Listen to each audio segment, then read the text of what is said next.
नमस्कार, आप देख रहे हैं जी बिजनेस। आपके साथ मैं हूं अनुया यादव। आज का ये खास कार्यक्रम है बेहद खास, क्योंकि आपकी सेहत से जुड़ी हुई दो खबरें हम आपको दिखाएंगे और इस पर चर्चा करेंगे। सबसे पहले आप ये देखिए कि कौन सी वो दो अहम खबरें हैं। देखिए, पहली खबर ये कि जंक फूड जो है उसके विज्ञापन, जिसके लिए FSSAI ने सरकार को एक प्रस्ताव भेजा है कि विज्ञापन पर बैन लगा दिया जाए। दूसरी खबर ये कि गोरा बनाने का दावा करने वाली क्रीम से जुड़ा हुआ है, जिसके लिए DCGI ने दिल्ली हाईकोर्ट में बताया कि वो ऐसी क्रीम को बिना डॉक्टर की पर्ची के बेचने पर बैन लगाने वाली है। ये दो तस्वीरें जो हम आपको आपकी टेलीविजन स्क्रीन पर दिखा रहे हैं, यही है आज आपकी खबर आपका फायदा की दो बड़ी और अहम खबरें। तो सबसे पहले बात करते हैं खाने की। जी हाँ, आने वाले कुछ महीनों में टीवी, अखबार, रेडियो पर जंक फूड के विज्ञापन पर बैन लगाने के लिए फूड रेगुलेटर FSSAI ने केंद्र सरकार को एक प्रस्ताव भेजा। इस प्रस्ताव के मुताबिक ऐसे विज्ञापनों पर बैन लगा देना चाहिए, क्योंकि आलू चिप्स, कोला, अचार और सभी रेडी टू ईट फूड में फैट, चीनी और नमक की मात्रा जो है वो ज्यादा होती है, जिससे बच्चों की स्वास्थ्य पर बुरा असर पड़ता है। वहीं इनके विज्ञापन देखकर बच्चे सबसे ज्यादा प्रभावित होते हैं। तो पेरेंट्स ये देखकर काफी खुश हो रहे होंगे, क्योंकि वो बेहद परेशान रहते हैं इस बात से कि उनके बच्चे ज्यादा से ज्यादा जंक फूड की डिमांड करते हैं। अब FSSAI ने केंद्र सरकार को एक प्रस्ताव भेजा है और देखना ये होगा कि कितनी जल्दी इन कमर्शियल्स पर कंट्रोल किया जाएगा। मेरे साथ तीन खास मेहमान हैं। डॉक्टर उमाशंकर N है, सेक्रेटरी जनरल हैं Indian association of dermatologist, venereologist and leprologist. इनसे बातचीत करेंगे हम। एक हमारी और खबर है, वो भी अपने दर्शकों को बताएंगे। उसके बाद मैं डॉक्टर उमाशंकर के पास आऊंगी। सुनील बख्शी मेरे साथ हैं, एडवाइजर हैं FSSAI के, और साथ ही साथ बेजॉन मिश्रा हैं मेरे साथ, मेंबर हैं advertising standard council of India के, और साथ ही साथ एक जाने माने कंज्यूमर एक्टिविस्ट भी हैं। आप सभी खास मेहमानों का बहुत बहुत शुक्रिया हमारे साथ जुड़ने के लिए। सबसे पहले सुनील बख्शी जी, क्या आप मेरी आवाज सुन पा रहे हैं? जी, सुन रहा हूं मैं। सुनील जी, मैं एक बात आपसे समझना चाह रही थी कि FSSAI ने जो केंद्र को ये प्रस्ताव भेजा है इन कमर्शियल्स को कंट्रोल करने के लिए, उसके पीछे मकसद तो साफ है कि बच्चों पर इसका बुरा असर पड़ता है। क्या उम्मीद है FSSAI को कितने दिनों में इन एड्स पर कंट्रोल हो जाएगा?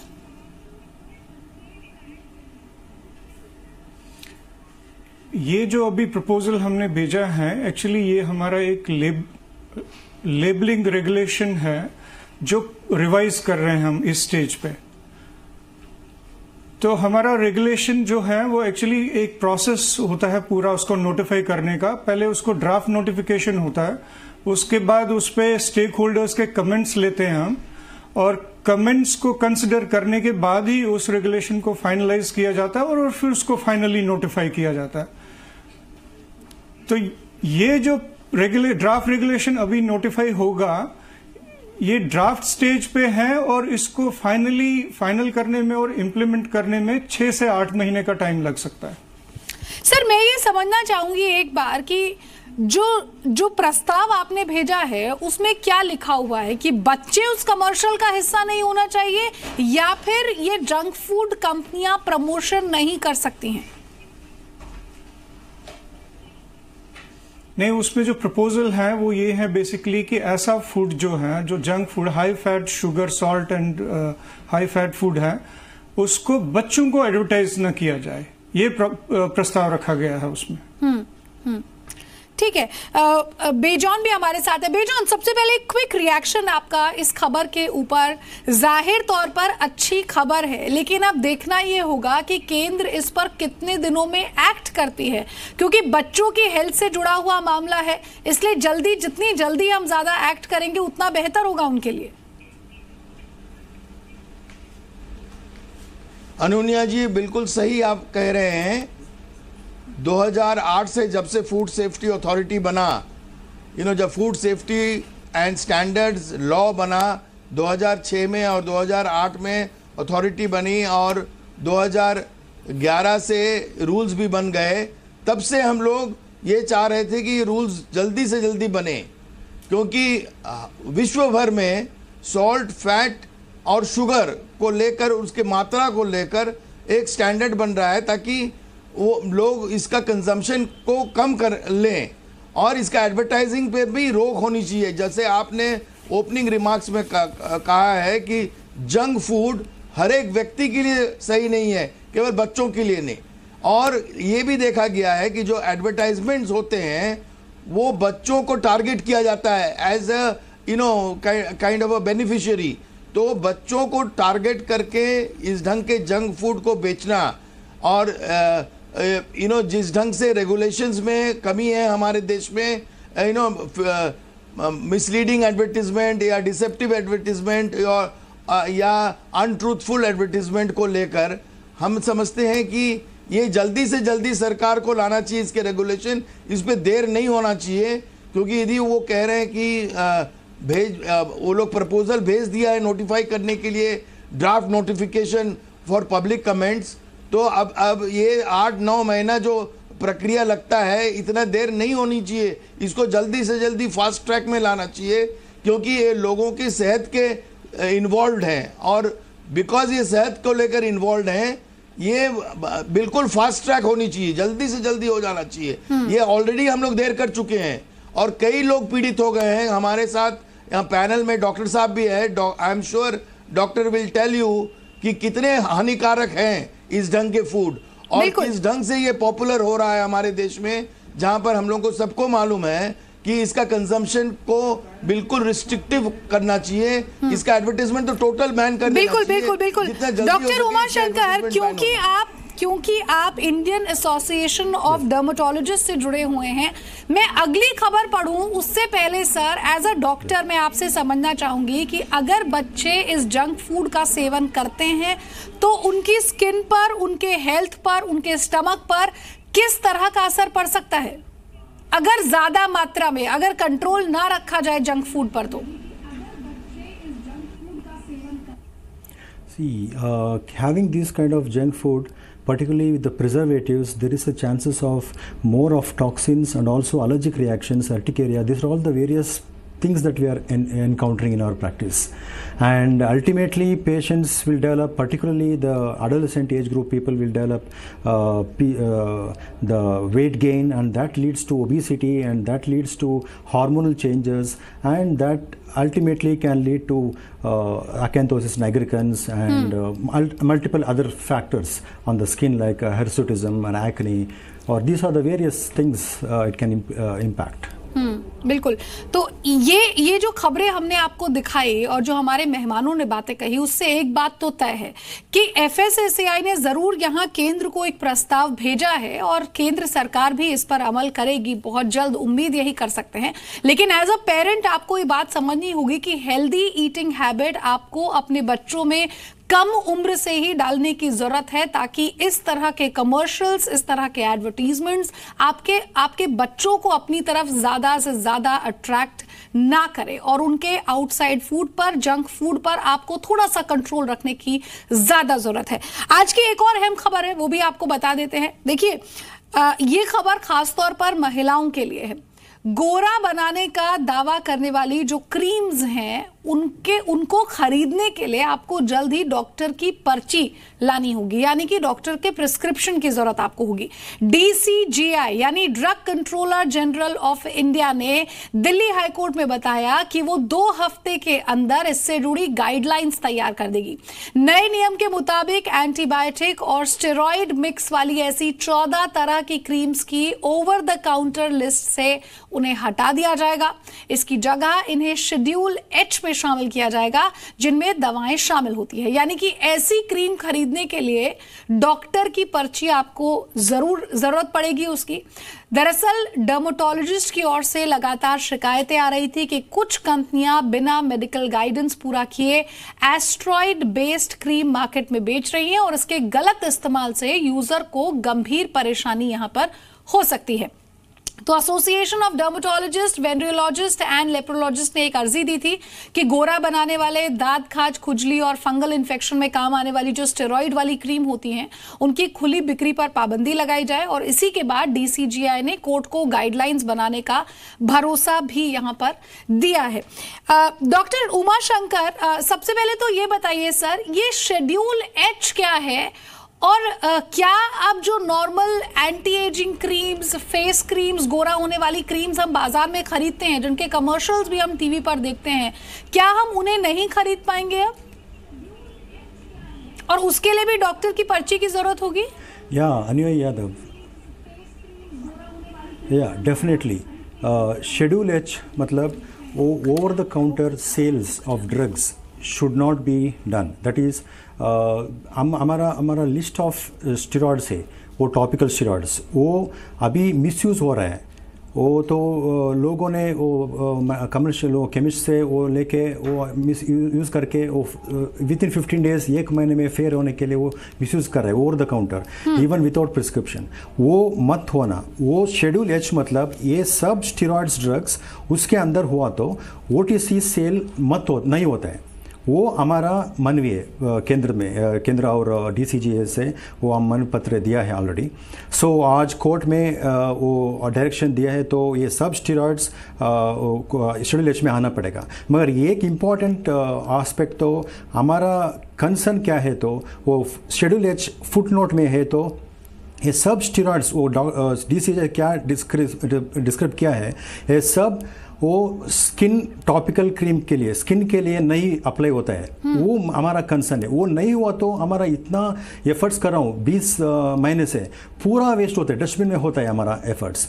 सो आज कल कोर्ट ने वो ऑर्डर दिया है, डायरेक्ट किया है DCGA के लिए, तो फुट नोट रिमूव करने के लिए, और वो काउंसिल एडवोकेट भी वो एक्सेप्ट किया है रिमूव करने के लिए, वो होना पड़ेगा। नहीं तो वो स्टेरॉइड से बहुत बहुत एडवर्स इफेक्ट्स होता है, समटाइम्स इरिवर्सिबल डैमेज होता है। तो सिगरेट पेपर जैसे स्किन होता है, नहीं तो पिंपल्स आता है, बाल आता है और स्ट्रेच मार्क्स आता है, वो और परमानेंट डैमेज होता है। और समटाइम्स वो मिसयूज होके, आप सही बोला, तो लोगों ने स्टेरॉइड कॉम्बिनेशन के साथ, वो एंटी फंगल, एंटी बैक्टीरियल के साथ, वो 3-4 ड्रग्स के साथ वो यूज़ करके हमारा बहुत चैलेंजिंग है। तो एंटी फंगल्स रेजिस्टेंस हो रहा है। हमारा बहुत इंपॉर्टेंट ड्रग तो itraconazole, latest drug, and that's a most effective drug for fungus. And in India, very disturbing to say that DCGI has approved this combination, irrational, hazardous, unscientific combinations, release को permission दिया है, और misuse पूरा India में हो रहा है। सो इसलिए हमको वो फंगस का ट्रीटमेंट करने के लिए बहुत मुश्किल है, एंटी बैक्टीरियल का इन्फेक्शन करने के लिए बहुत मुश्किल हो रहा है। डॉक्टर उमा शंकर, आपके पास दोबारा लौटूंगी मैं।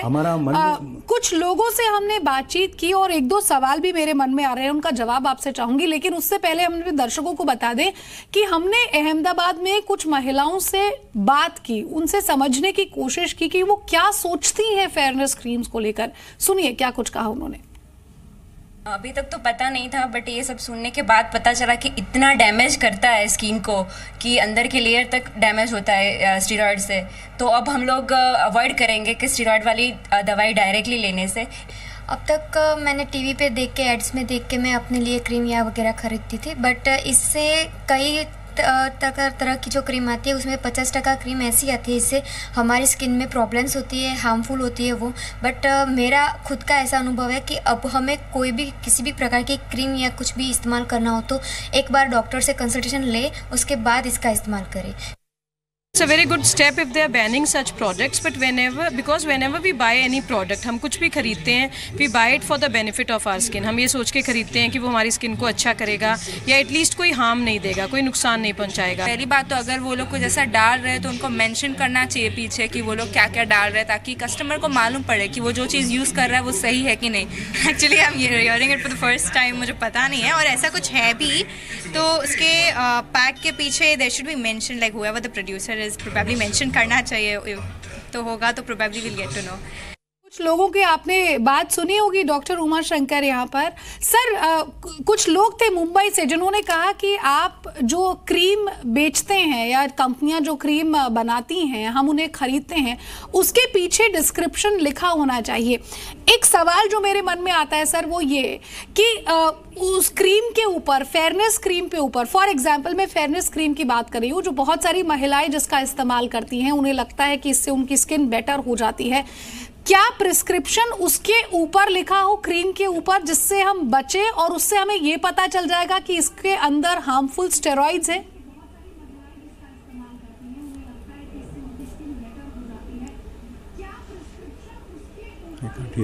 Okay, Bejon, doctor Uma Shankar, can you hear me? Yeah I can hear you now. हाँ सर, मैं यही बात पूछ रही थी कि किन बातों का ध्यान रखने की जरूरत है जब एक महिला जाकर बाजार में कोई क्रीम खरीदती है। तो मैं फेयरनेस क्रीम की यहाँ पर बात कर रही हूँ। कई बार क्रीम के ऊपर डिस्क्रिप्शन नहीं लिखा होता है कि क्या क्या चीजें उसमें मिली होती है, तो कैसे हम संभल सकते हैं किसी अनहोनी से?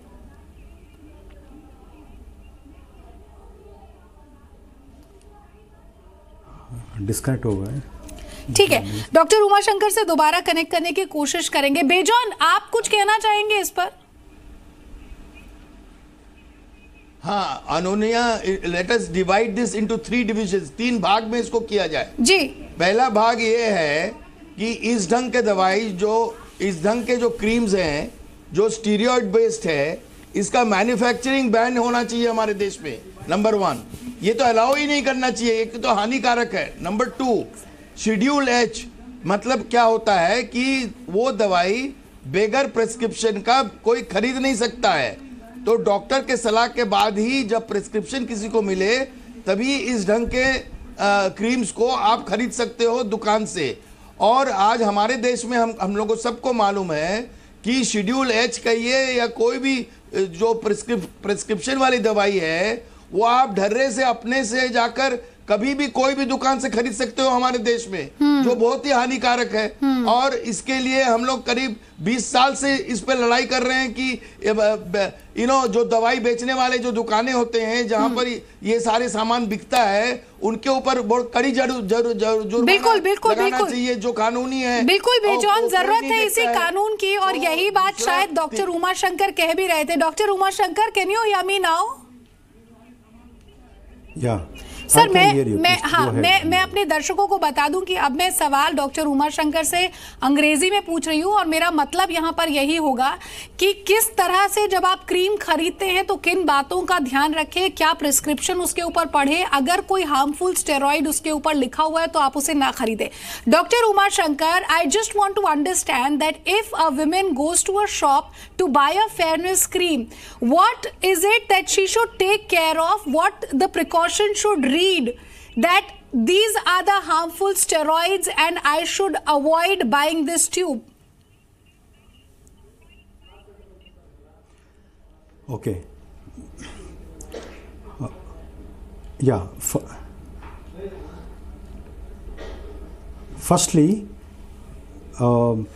Firstly, what I recommend, I suggest our public is always do not buy any fairness creams without doctors prescription, qualified medical practitioners prescription बिना आप मत खरीद करो।